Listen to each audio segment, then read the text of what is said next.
Hello ನಮಸ್ಕಾರ, good morning, welcome back to my YouTube channel. ಇನ್ನು ಯಾರೆಲ್ಲ ನನ್ನ ಚಾನಲ್ನ ವಿತೌಟ್ ಸಬ್ಸ್ಕ್ರೈಬ್ ನೋಡ್ತಾ ಇದ್ದೀರಾ, ಪ್ಲೀಸ್ ಸಬ್ಸ್ಕ್ರೈಬ್ ಮಾಡ್ಕೊಂಡು ನೋಡಿ. ಹಾಗೆ ವಿಡಿಯೋ ಇಷ್ಟ ಆದರೆ ಲೈಕ್, ಶೇರ್, ಕಮೆಂಟ್ ಮಾಡಿ ಅಂತ ಹೇಳ್ತಾ ಇವತ್ತಿನ ವಿಡಿಯೋದಲ್ಲಿ ನನ್ನ ಈ ದಿನ ಹೇಗಿರುತ್ತೆ ಅನ್ನೋದನ್ನ ನಿಮ್ಮ ಜೊತೆ ಶೇರ್ ಮಾಡ್ಕೋತಾ ಇರೋದು.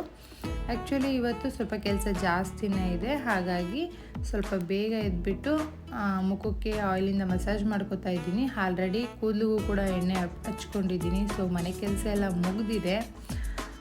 ಸೊ ಇವಾಗ ಇದನ್ನು ಮಾಡಿಕೊಂಡು ಒಂದು ಅರ್ಧ ಗಂಟೆ ಅಥವಾ 1 ಅವರ್ ಬಿಟ್ಟು ಸ್ನಾನಕ್ಕೆ ಹೋಗಬೇಕು. ಈ ಎಣ್ಣೆನ ಹೇಗೆ ಮಾಡೋದು ಅನ್ನೋದನ್ನ ನಾನು ವಿಡಿಯೋ ಮಾಡಿ ಪೋಸ್ಟ್ ಮಾಡಿದ್ದೀನಿ.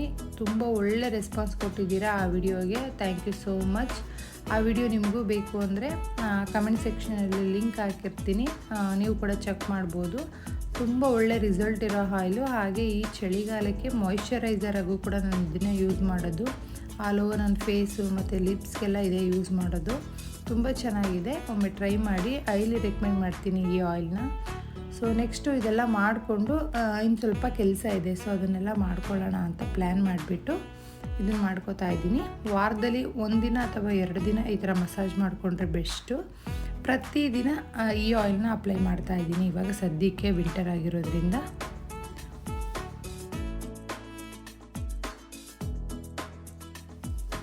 ರಾತ್ರಿನೇ ಬಟ್ಟೆ ವಾಶ್ ಆಗಿತ್ತು, ಸೊ ಅದನ್ನು ಇವಾಗ ಒಣಗಾಕೋತಾ ಇದ್ದೀನಿ. ಇದಾದಮೇಲೆ ಫ್ರೇಮ್ ಫಿಟ್ಟಿಂಗ್ ಮಾಡಬೇಕು. 2 ಫ್ರೇಮ್ ಇದೆ, ಸೊ ಇವತ್ತೇ ಡೆಲಿವರಿ ಕೊಡಬೇಕು.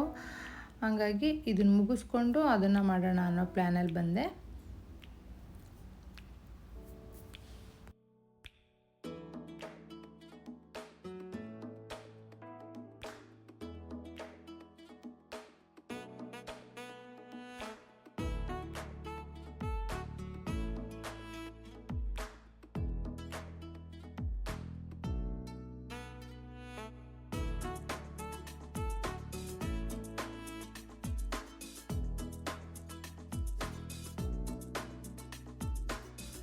ಇವತ್ತು ಆರ್ಡರ್ ಇರೋದು ನನಗೆ ಇಂಪ್ರೆಷನ್ಸ್ ತೊಗೊಬರ್ಬೇಕಾಗಿರೋದು ನೆಲಮಂಗ್ಲಕ್ಕೆ ಹೋಗ್ಬಿಟ್ಟು. ಸೊ ನಾನು ಅವ್ರಿಗೆ 11 ಗಂಟೆಗೆ ಬರ್ತೀನಿ ಅಂತ ಹೇಳಿದ್ದೀನಿ. ಸೊ ಅಷ್ಟರಲ್ಲಿ ಆಗುತ್ತೋ ಏನೋ ಗೊತ್ತಿಲ್ಲ.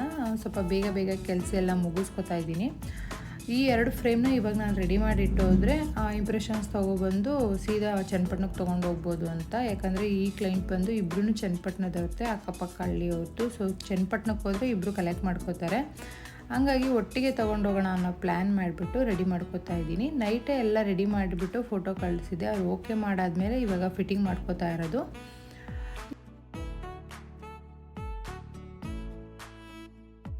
ಫ್ರೇಮ್ಸ್ ಎಲ್ಲ ಹೇಗೆ ರೆಡಿ ಮಾಡ್ತೀನಿ, ಹೇಗೆ ಫಿಟ್ಟಿಂಗ್ ಮಾಡ್ತೀನಿ ಅನ್ನೋ ಪ್ರೊಸೀಜರ್ನ ಒಂದು ವಿಡಿಯೋ ಮಾಡಿಬಿಟ್ಟು ನಾನು ಆಲ್ರೆಡಿ ಪೋಸ್ಟ್ ಮಾಡಿದ್ದೀನಿ. ಅದರ ಲಿಂಕ್ ಕೂಡ ನಾನು ಡಿಸ್ಕ್ರಿಪ್ಷನ್ ಬಾಕ್ಸ್ನಲ್ಲಿ ಕೊಟ್ಟಿರ್ತೀನಿ, ಒಮ್ಮೆ ಚೆಕ್ ಮಾಡಿ.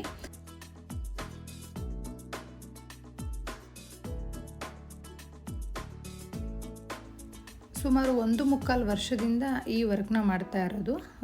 ನನ್ನ ಇನ್ಸ್ಟಾಗ್ರಾಮ್ ಪೇಜ್ ಕೂಡ ಇದೆ, ಪರಿಮಳ ಮೆಮೊರೀಸ್ ಅಂತೇಳಿ. ಅದರಲ್ಲಿ ನನ್ನ ಕಾಂಟ್ಯಾಕ್ಟ್ ನಂಬರ್ ಕೂಡ ಇದೆ. ನಿಮಗೆ ಅಥವಾ ನಿಮ್ಮ ಗೊತ್ತಿರೋರಿಗೆ ಯಾರಾದ್ರೂ ಸಣ್ಣ ಮಕ್ಕಳಿಗೆ ಈ ಥರ ವರ್ಕ್ ಬೇಕು, ಕ್ಯಾಸ್ಟಿಂಗ್ ವರ್ಕ್ ಬೇಕು, ಫ್ರೇಮ್ ಮಾಡಿಸ್ತೀನಿ ಅಂತ ಅಂದರೆ ನನ್ನ ರೆಫರ್ ಮಾಡಿ ಅಂತ ಹೇಳ್ತಾ ತುಂಬ ಚೆನ್ನಾಗಿ ಮಾಡಿಕೊಡ್ತೀನಿ. ನಂಬಿಕೆ ಇಟ್ಟು ಆರ್ಡರ್ ಕೊಡಿ. ಹಾಗೆಯೇ ಇದು ನನ್ನ ಪಾರ್ಟ್ ಟೈಮ್ ವರ್ಕ್ ಆಗಿರುತ್ತೆ. ನಾನು ಮುಂಚೆ ಬ್ಯೂಟಿಷಿಯನ್ನಾಗಿ ವರ್ಕ್ ಮಾಡ್ತಾಯಿದ್ದೆ. ಅದಾದಮೇಲೆ ಮೇಕಪ್ ಕೂಡ ಕಲಿತು ಮೇಕಪ್ ಕೂಡ ಮಾಡ್ತಾಯಿದ್ದೀನಿ. ಈ ವರ್ಕ್ನೂ ಮಾಡ್ತಾಯಿದ್ದೀನಿ. ಸದ್ಯಕ್ಕೆ 3 ಕೂಡ ಬ್ಯಾಲೆನ್ಸ್ ಮಾಡ್ತಾಯಿದ್ದೀನಿ.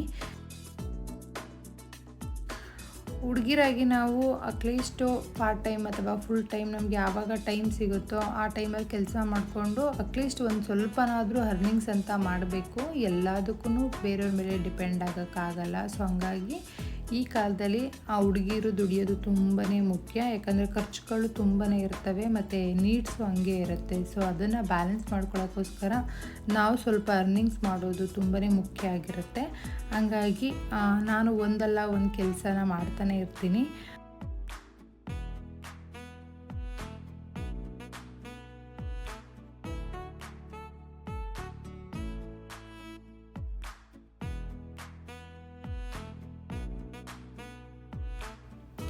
ಗ್ಲಾಸು ಮತ್ತು ಔಟರ್ ಫ್ರೇಮೆಲ್ಲ ಇಟ್ಬಿಟ್ಟು ಫ್ರೇಮ್ನ ಉಲ್ಟಾ ಮಾಡಿ ಸ್ಕ್ರೂವಿಂದ ಇಲ್ಲಿ ಫಿಟ್ಟಿಂಗ್ ಮಾಡ್ಕೋತಾ ಇದ್ದೀನಿ. ಯಾಕೋ ಚಾರ್ಜ್ ಖಾಲಿ ಅನ್ನಿಸ್ತಾ ಇದೆ ಈ ಮಿಷಿನಲ್ಲಿ. ಸೊ ಹಂಗಾಗಿ ಸ್ವಲ್ಪ ಹೊತ್ತು ಚಾರ್ಜ್ ಹಾಕ್ಬಿಟ್ಟು ನಾನು ಬ್ರೇಕ್ಫಾಸ್ಟ್ ರೆಡಿ ಮಾಡ್ಕೊಳಕ್ಕೆ ಹೋದೆ.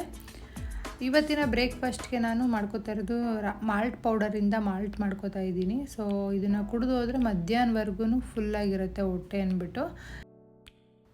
ಈ ಪೌಡರ್ನ ನಾನು ನನ್ನ ಫ್ರೆಂಡಿಂದ ತೊಗೊಳ್ಳೋದು. KG 300 ರುಪೀಸ್ ಇರುತ್ತೆ. ತುಂಬ ಹೈಜಿನಿಕ್ಕಾಗಿ ಮತ್ತು ಅವ್ರು ಏನು ಇಂಗ್ರೀಡಿಯೆಂಟ್ ಯೂಸ್ ಮಾಡ್ತಾರೋ ಅದನ್ನ ನಮಗೆಲ್ಲ ತೋರಿಸ್ಬಿಟ್ಟು, ಯೂಶ್ವಲಿ ನಾನು ಅವ್ರ ಮನೆಗೆ ಹೋದಾಗ ಉರಿತಾ ಇರೋದು, ಪೌಡ್ರ್ ಮಾಡಿಸೋದು ಇದನ್ನೆಲ್ಲ ನಾನು ನೋಡಿದ್ದೀನಿ. ಸೊ ಹಂಗಾಗಿ ಕ್ವಾಲಿಟಿ ವೈಸ್ ತುಂಬಾ ಚೆನ್ನಾಗಿರುತ್ತೆ. ಹಂಗಾಗಿ ಅವರಿಂದನೇ ನಾನು ತೊಗೊಳ್ಳೋದು. ತುಂಬ ಹೈಜಿನಿಕ್ಕಾಗಿ ಮಾಡ್ತಾರೆ. ಸೊ ಹಂಗಾಗಿ ಅವರಿಂದ ತೊಗೊಂಡು ಇದನ್ನು ಕುಡಿತೀನಿ. ಅಪರೂಪಕ್ಕೊಮ್ಮೊಮ್ಮೆ ಇದನ್ನು ಕುಡಿಯೋದು. ಅಂದರೆ ಈಗ ಮಾಡ್ಕೊಳಕ್ಕಾಗಲ್ಲ, ಬ್ಯುಸಿ ಇದ್ದೆ, ಆ ಥರ ಟೈಮ್ಗಳಲ್ಲಿ ಇದನ್ನು ಕುಡ್ಕೊಂಡು ಹೋಗ್ತೀನಿ. ಸೊ ನೆಕ್ಸ್ಟು ಈಗ ಚಾರ್ಜ್ ಆಗಿತ್ತು, ಇವಾಗ ಮತ್ತೆ ಈ ಕೆಲಸನ ಕಂಟಿನ್ಯೂ ಮಾಡ್ಕೋತಾ ಇದ್ದೀನಿ.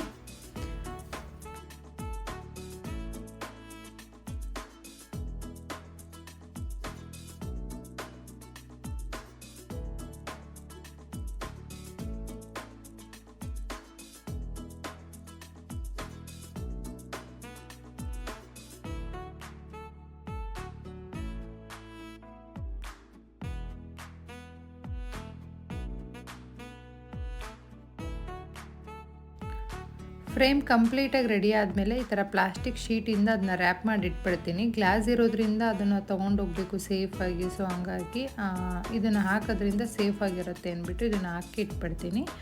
ಸೊ ಇದೆಲ್ಲ ಆದಮೇಲೆ ನೆಕ್ಸ್ಟ್ ಇನ್ನೊಂದು ಫ್ರೇಮ್ನ ತೊಗೊಂಡು ಅದನ್ನು ಕೂಡ ರೆಡಿ ಮಾಡ್ಕೋತಾ ಇದ್ದೀನಿ.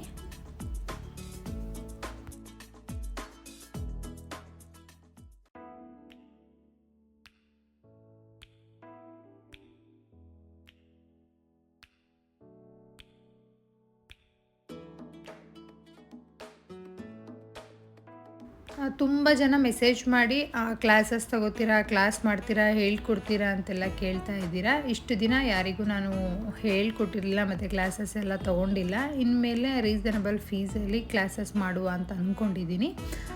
ತುಂಬ ಜನಕ್ಕೇನಲ್ಲ, ಒಂದು ಅಥವಾ ಇಬ್ಬರಿಗೆ ಕ್ಲಾಸ್ ಮಾಡುವ ಅಂತ ಅಂದ್ಕೊಂಡಿದ್ದೀನಿ, ಅದು ಮನೇಲೇ. ಸೊ ಇಂಟ್ರೆಸ್ಟ್ ಇದ್ದರೆ ನನ್ನ ಇನ್ಸ್ಟಾಗ್ರಾಮ್ ID ಪರಿಮಳ ಮೆಮೊರೀಸ್ಗೆ ಮೆಸೇಜ್ ಮಾಡ್ಬೋದು. ಇಲ್ಲ ಅಲ್ಲಿ ನನ್ನ ನಂಬರ್ ಇರುತ್ತೆ, ನೀವು ತೊಗೊಂಡು ಕಾಲ್ ಕೂಡ ಮಾಡಿ ಎಂಕ್ವೈರಿ ಮಾಡ್ಬೋದು.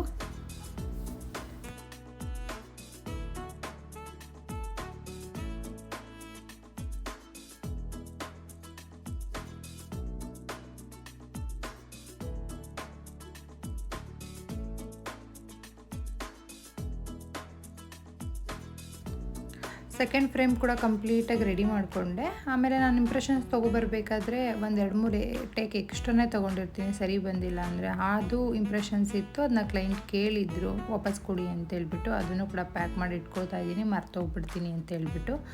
ಇವಾಗ ಒಂದ್ರ ಮೇಲೆ ಒಂದು ಫ್ರೇಮ್ನ ಇಟ್ಕೊಂಡು ಮಧ್ಯೆ ಒಂದು ಕಾಟನ್ ದುಪ್ಪಟ್ಟ ಇಟ್ಬಿಟ್ಟು ಅದನ್ನ ನೀಟಾಗಿ ಪ್ಯಾಕ್ ಮಾಡಿಡ್ತೀನಿ. ಸೊ ಅಲ್ಲಿಂದ ಬಂದುಬಿಟ್ಟು ಇದನ್ನು ಡೆಲಿವರಿ ಕೊಡೋಕ್ಕೆ ಈಸಿ ಆಗಲಿ, ಮತ್ತು ಟೈಮ್ ಆಗಿಬಿಟ್ಟಿರುತ್ತೆ. ಹಿಂಗಿದ್ರು ನೀಟಾಗಿ ಪ್ಯಾಕ್ ಮಾಡೋಕ್ಕಾಗಲ್ಲ. ಹೋಗೋ ಮುಂಚೆನೇ ಇದೆಲ್ಲ ಮಾಡಿ ಇಟ್ಬಿಟ್ರೆ ಬೆಟರ್ ಅಂತೇಳ್ಬಿಟ್ಟು ಇವಾಗ ಮಾಡ್ಕೋತಾ ಇರೋದು.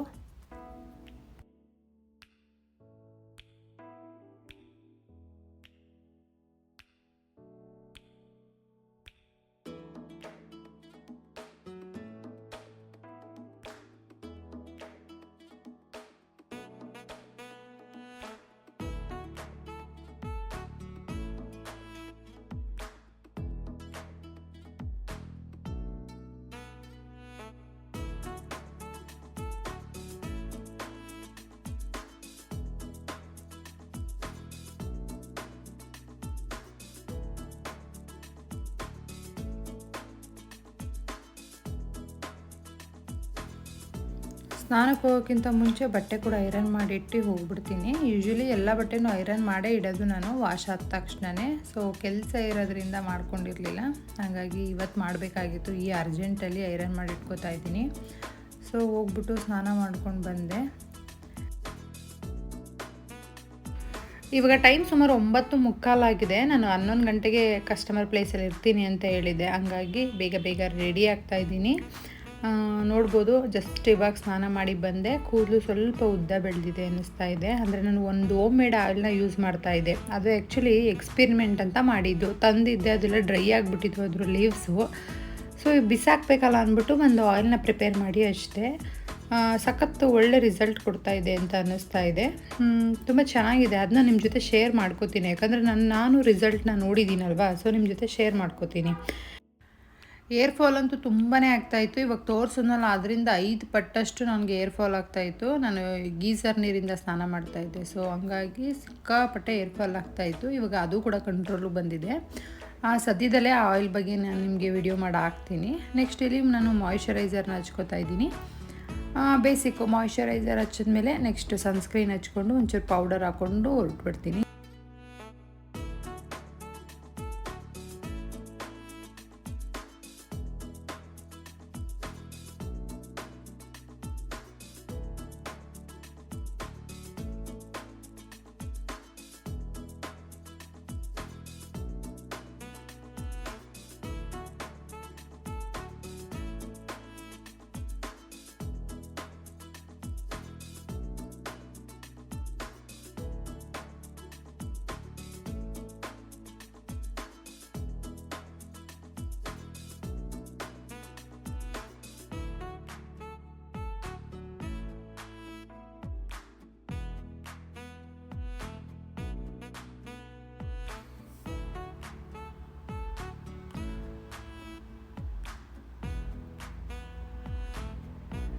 ನೆಕ್ಸ್ಟು ಇಯರಿಂಗ್ಸು, ಅದಾದಮೇಲೆ ವಾಚ್ ಹಾಕ್ಕೊಳ್ಳೋಂಗಿದ್ರೆ ಒಂದೊಂದ್ಸಲ ವಾಚ್ ಹಾಕೋತೀನಿ. ಯಾಕಂದರೆ ಅದು ಇಂಪ್ರೆಷನ್ಸ್ ತೊಗೋಬೇಕಾದ್ರೆ ಅದೆಲ್ಲ ಡೆಸ್ಟು ವಾಚಿಗೆ ಕೂರುತ್ತೆ. ಸೊ ಒಂದೊಂದ್ಸಲ ಹಾಕ್ತೀನಿ, ಒಂದೊಂದ್ಸಲ ಹಾಕಲ್ಲ. ಇವಾಗ ಹೋಗ್ಬಿಟ್ಟು ಪೂಜೆ ಎಲ್ಲ ಮಾಡಿ ಬಂದೆ. ಇವಾಗ ಹೊರಡೋ ಟೈಮು. ಅದಕ್ಕಿಂತ ಮುಂಚೆ ಮಾಡಿಟ್ಟಿರೋ ಗಂಜಿನ ಕುಡಿದ್ಬಿಡ್ತೀನಿ.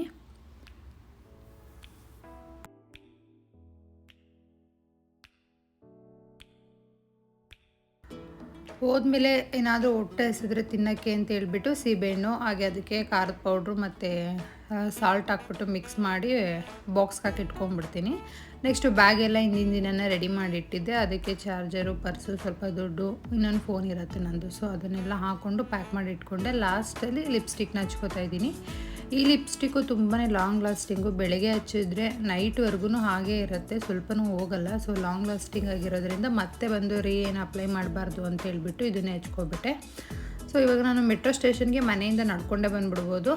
ಬಂದುಬಿಟ್ಟು ಮೆಟ್ರೋ ಹತ್ಕೊಂಡು ನಾನು ಮೆಜೆಸ್ಟಿಕ್ ಹೋಗಿ ಟ್ರೈನ್ ಚೇಂಜ್ ಮಾಡಿ ಇವತ್ತು ಹೋಗಬೇಕಾಗಿರೋದು ನೆಲಮಂಗಲ ಆಗಿರೋದ್ರಿಂದ ನಾನು ಮಾದಾವರದಲ್ಲಿ ಇಳಿದ್ಬಿಟ್ಟು ಮಾದಾವರದಿಂದ ನೆಲಮಂಗಲಕ್ಕೆ ಬಸ್ಸಲ್ಲಿ ಹೋಗ್ತಾಯಿದ್ದೀನಿ.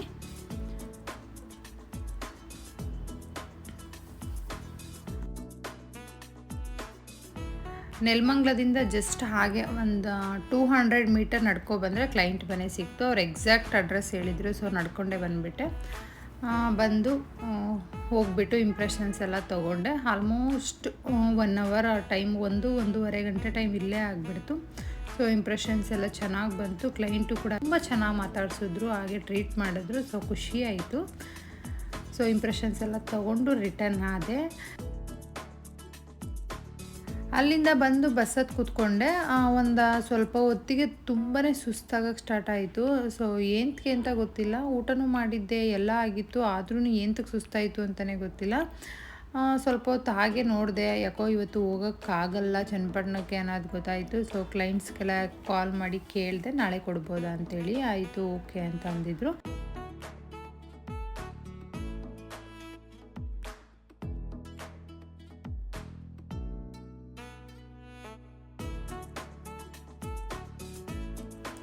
ಆ ದಿನ ಚೆನ್ನಾಗಿ ರೆಸ್ಟ್ ಮಾಡಿ ನೆಕ್ಸ್ಟ್ ಡೇ ಫ್ರೇಮ್ನ ತೊಗೊಂಡು ನಾನು ಚನ್ನಪಟ್ಟಣಕ್ಕೆ ಹೊರಟೆ. ಸೊ ನಾನು ಹೋಗೋ ಅಷ್ಟರಲ್ಲೇ ಕ್ಲೈಂಟ್ಸ್ ಬಂದಿದ್ದರು. ಫ್ರೇಮ್ ಎಲ್ಲ ಡೆಲಿವರಿ ಕೊಟ್ಟಾಯಿತು. ಫ್ರೇಮ್ ಡೆಲಿವರಿ ಕೊಟ್ಟು ಅಲ್ಲಿಂದ ನಾನು ನನ್ನ ತಂಗಿ ಮನೆಗೆ ಹೋಗಿದ್ದೆ. ನನ್ನ ಮಗನಿಗೆ ಮುಡಿ ಕೊಟ್ಟಿದ್ದರು. ಸೊ ಅದಾದಮೇಲೆ ನಾನು ಹೋಗೇ ಇರಲಿಲ್ಲ. ಹೋಗ್ಬಿಟ್ಟು ಅವನು ಒಂದು ಸ್ವಲ್ಪ ಹೊತ್ತು ಆಟ ಆಡಿಸ್ಬಿಟ್ಟು ಆವತ್ತಿನ ದಿನವೇ ನಾನು ರಿಟರ್ನ್ ಆದೆ ಬೆಂಗಳೂರಿಗೆ.